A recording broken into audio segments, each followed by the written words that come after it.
All right, so I'm guessing pretty much everybody noticed the differences between the cheap audio interface and the more expensive one. I'll put the two and the specs up on the screen. So the more expensive one is the one that's in my studio, which is the Claret Plus 4 Pre.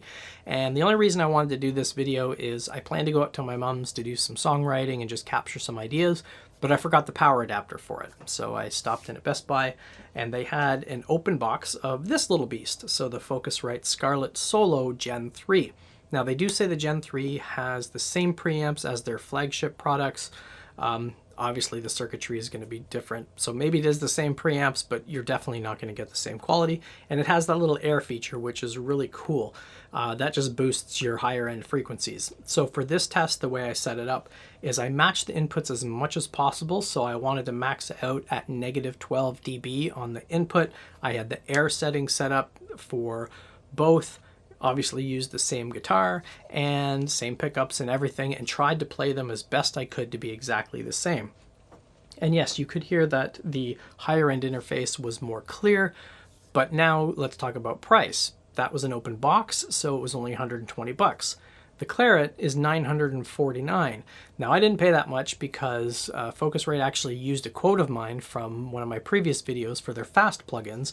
So I said, hey, in exchange for that, can you get me a discount on something? So they gave me a 50% off coupon to the store.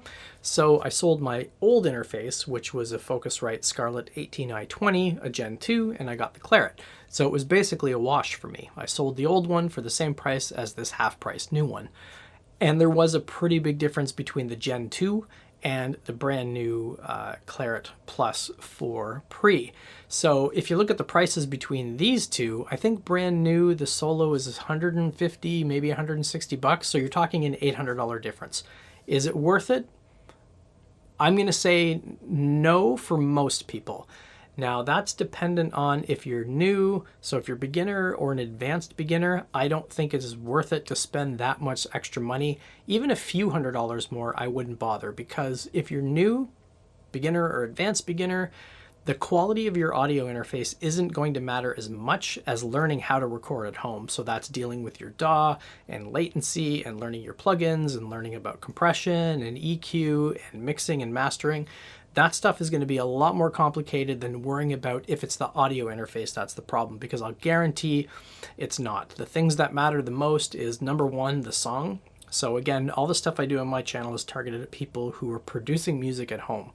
I've seen comparison videos where people compare voice and they look at, they'll do like spectrum analysis on the noise floor and say, well, this one's clearly better because it has a lower noise floor. That stuff might be true.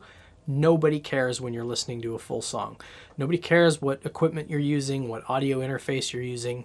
Zero people care about that type of stuff.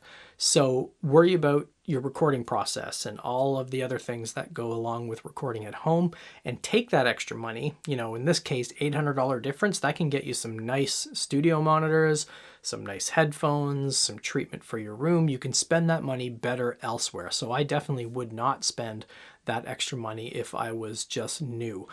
So what I'm going to do potentially on a future video, and drop a comment if you want to see this, let's put that theory to the test. Let's see if it really matters in a full song mix. So what I would do is I would just use one of my own songs so I don't get a copyright strike, and then I would just re-record 20 seconds full song using the Logic drummer just to make it easier.